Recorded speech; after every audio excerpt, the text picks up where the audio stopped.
Hello, ladies and gentlemen. Dr. Randy Turpin here. Welcome today to Turpin Tree. Welcome to episode number 7. This is a time that I'm going to be covering 3 things. I'm going to talk with you about my latest book release.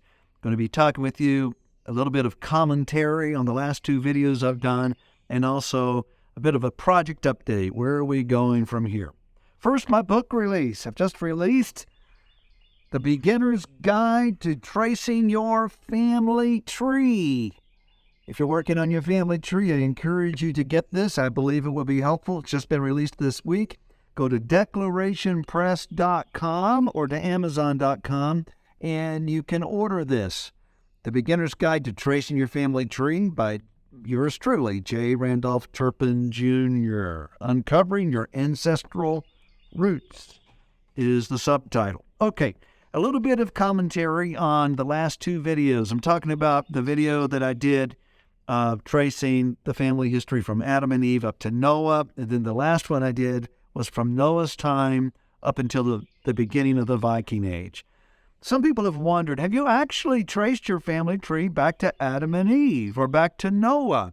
In terms of tracing generation to generation to generation, I've gone back as far as William Turpin, who was a colonial settler in Maryland, that we know for sure was a direct ancestor of ours. Now, prior to that, I can't go back and say precisely who his father was, but I can say, but this is the family group he was a part of, okay? We've been able to identify that. So once I have gone as far back as I can go in identifying individuals, then I start following family groups, the family group. Then when I reached an end to the family group, which would be the Turpin family in England, all right, and then I have to follow the ethnic group or the people group. We know that the Turpins came from the Norse or from the Scandinavians, all right, more specifically the people of Denmark, all right, because that's implied and strongly implied and suggested about the name Turpin, which came from the name Thorfinn, which was a Viking name, all right. So see, I follow individuals back as far as I can take them. Then I follow family group as far back as I can take that. Then family group back to people group.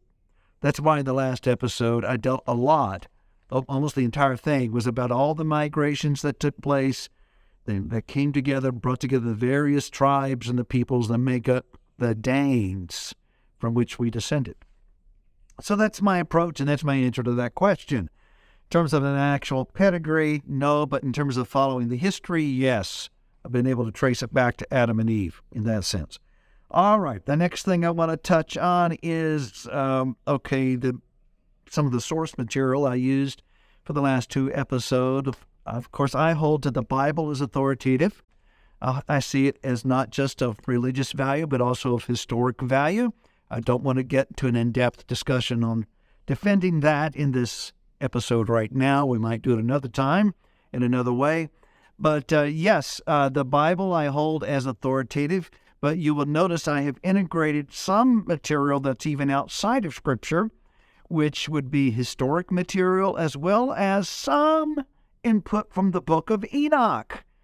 Now, is the book of Enoch inspired Scripture? I don't believe so. I don't think so. Does it have any value historically? Yes, I do believe so.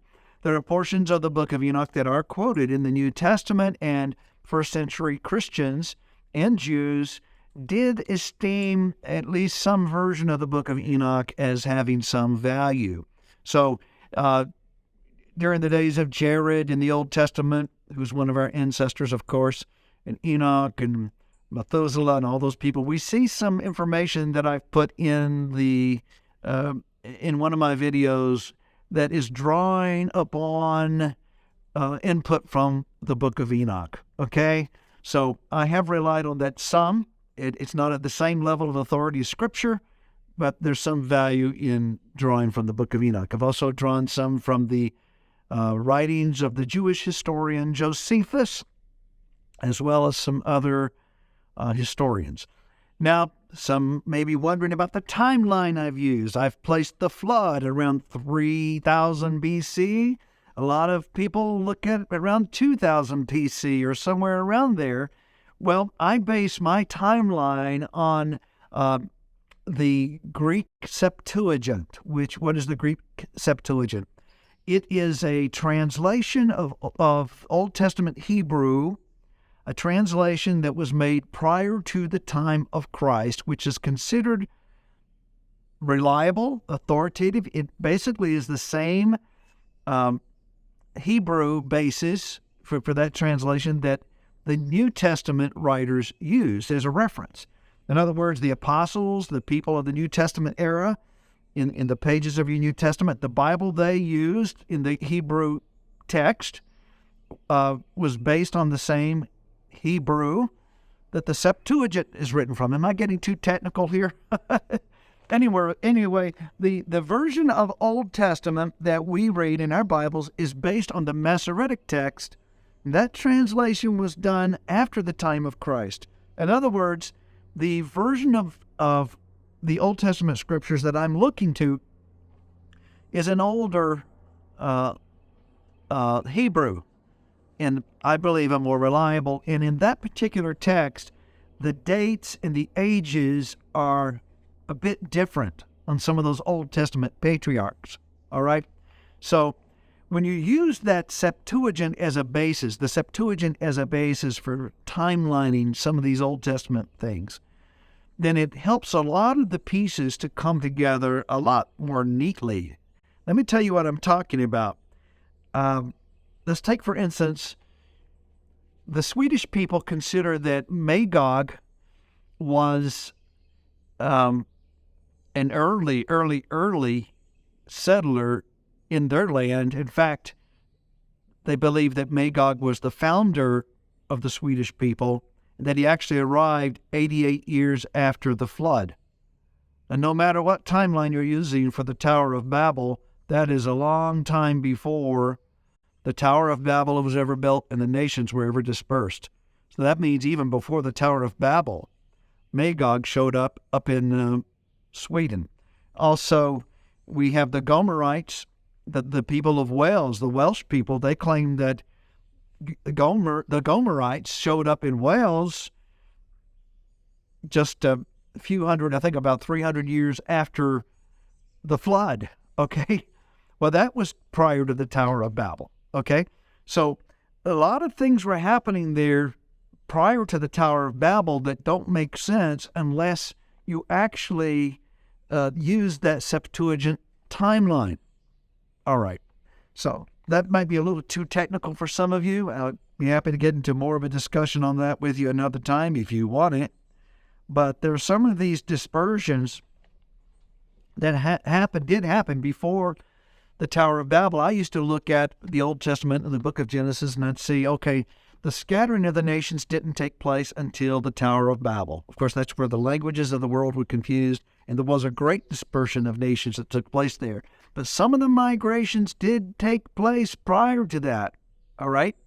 Even while Noah was still living, some of his sons and grandchildren began to move out in fulfillment of God's mandate for them to populate the earth. And it's interesting to note that their migrations seemed to follow the birth order. They really did.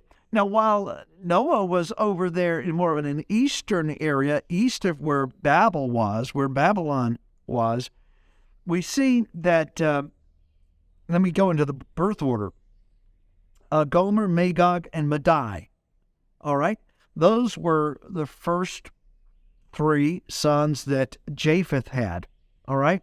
Japheth is the son of Noah, of course.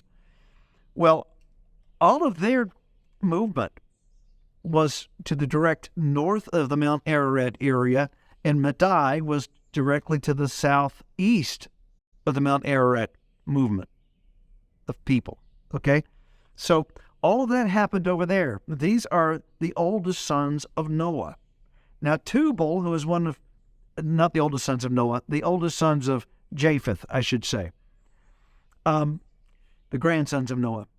Now, Tubal is one of the younger sons of Japheth, but we see him actually being part of the formation of a group of people in the Armenia and Georgia area there just to the east of the Black Sea and to the west of the Caspian Sea, that area there. We see that Tubal was one of the ones that founded those people. How do we know that? It's the history of the Armenian and Georgian people in that region. For ages, they have claimed these individuals as founders of their people groups. Okay, so all of that came into being as a result of the migration of these firstborn, and secondborn, and thirdborn, and Tubal, who was number 4, of the sons of Japheth, grandsons of Noah. Then all the others, Javan, Meshach, and Tyrus, which is the younger group, all of them were to the west, northwest actually, of where Babylon is, or was, Babel, to the northwest. A very distinct division there, a great separation geographically. Well, what divided the two? What divided it was the Tower of Babel. This is the rationale why I've placed the Tower of Babel incident after Magog, Gomer, Madai, and Tubal left the family to discover homelands of their own. After they left home, then we see Japheth and his sons and grandsons and all of them moving into the Mesopotamia area where the Tower of Babel was built, all right, together with Shem. And also Ham obviously came into Shinar in that Mesopotamia area prior to them because there were already cities established there before the Tower of Babel was built. There was already civilizations established by the Hamites, the sons of Ham. They were already well established at the time that the Japhethites and the Shemites arrived. And then the Tower of Babel was built. In the video, I talked about Nimrod. The Bible doesn't really give a lot of information on Nimrod. All right, it gives some information, but I provide some details that come from other sources, such as the Jewish historian Josephus.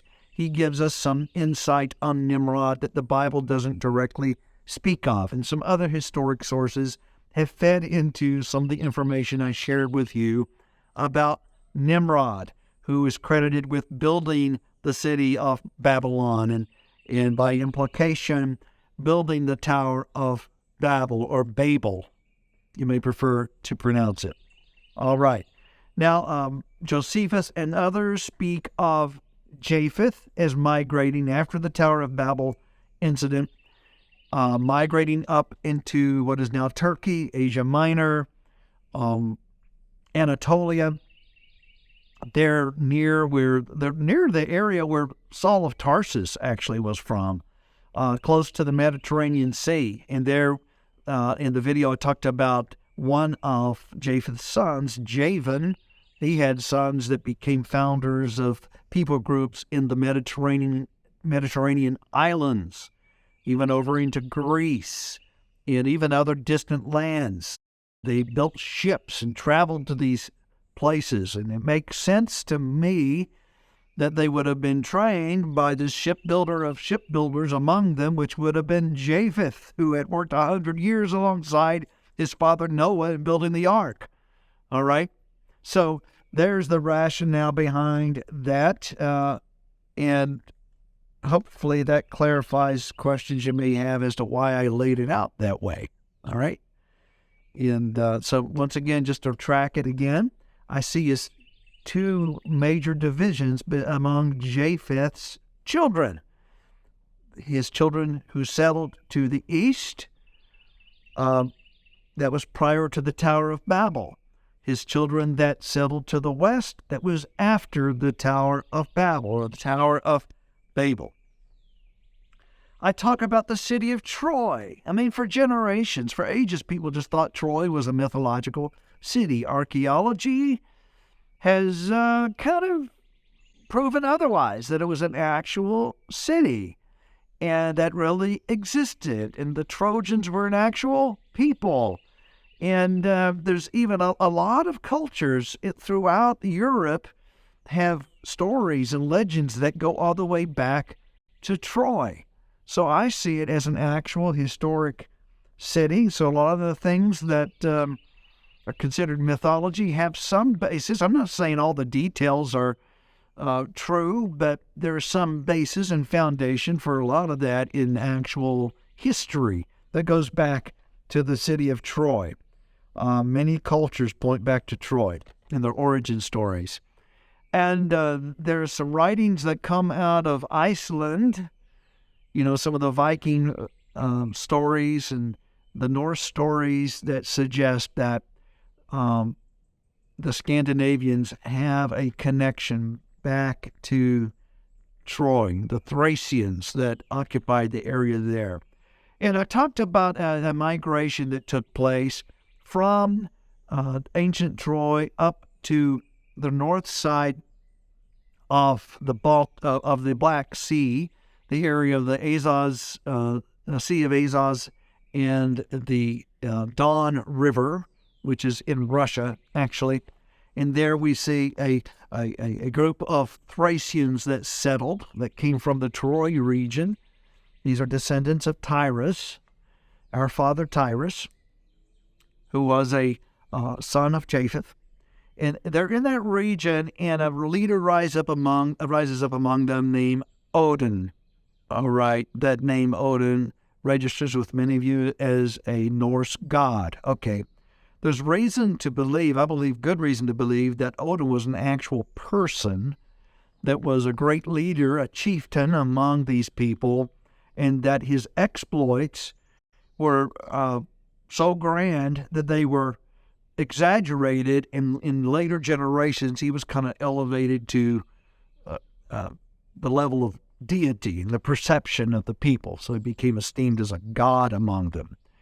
And there's other Norse gods that probably also have their bases in actual real leaders that were among them. So that's the basis for that. I'm not trying to make a claim that all mythology is actually true. I'm just saying that there may be some good historic basis, a solid historic basis to the founding of some of those stories, and that the myths just became a way for the people to retell parts of their history, maybe in exaggerated ways. All right. So that is the rationale for speaking of Odin as an actual leader among them. I want to also point out that the Scandinavians, even before they became Christianized, they had genealogies that traced back to Noah, claiming Noah as an ancestor, even before they had a reason to try to present themselves as having Judeo-Christian origins. All right, so there's not a reason to falsify a genealogy unless you're trying to push an agenda like that. So Noah, spelled N-O-E, actually, Noé, was claimed to be an ancestor in at least two of those royal Scandinavian genealogies. All right, that's just a little bit of trivia for you. That's kind of a rushed way of me giving you some source information, background information on the rationale of why I've spoken as I have about some of these elements, those videos. All right. Okay. Now, where are we going from here? Understand, that last video I did took me about a month to produce it. And wasn't the only thing I did. I've got other things going on in my life, too. So the next video of a dramatized nature like that, I don't know when it's going to be released. I am already working on the rough outline of it. It's going to be dealing with the Viking Age, but not the entire Viking Age. In every exploit of the Vikings, we'll be focusing mainly on the Viking incursions into France and into the British Isles, because that's the part of the Viking story that our family story is rooted in. What happened in France and what happened in the British Isles. So if you were hoping to get information about there, exploits down into North Africa or other parts of the Mediterranean or into the Black Sea region. I'm not going there. Sorry to disappoint you. So we're focusing mostly in the next one on France and the British Isles. It's not the next episode I'm releasing, but it's an upcoming episode dealing with the Viking Age. After that, I'll probably do one dealing with the Turpins in England and in France and England. And after that, we'll probably deal with the adventure of coming to the New World, to Virginia and to Maryland, settling here in America, colonial America. So those are upcoming dramatized episodes, but I'm probably in the more immediate future going to be coming up with some things that are of lesser, that require less time involvement on my part on the production end. Okay? Hope you can understand that, because it's going to take some time to produce those upcoming ones. The Viking Age. Might take me 2 or 3 months to pull it together. But stay tuned. I'll be putting out some other things. All right. Another word as we close here about my book. By the way, it helps me a lot if you like this video and like these dramatized stories we're putting out. Why don't you click like, subscribe, hit the notification bell, share this with other people. It helps us to grow the channel, all right? But my book, go to declarationpress.com and you can get your copy of The Beginner's Guide to Tracing Your Family Tree. It's my most recent release. All right? Anything else? Can't think of anything else at the moment. All right. Thank you for joining me today here for the Turpin Tree. And hopefully you'll enjoy tracing your own family story and take a few notes, interview some older people in your family. Get started if you haven't done so already. All right. God bless you. We'll meet again soon.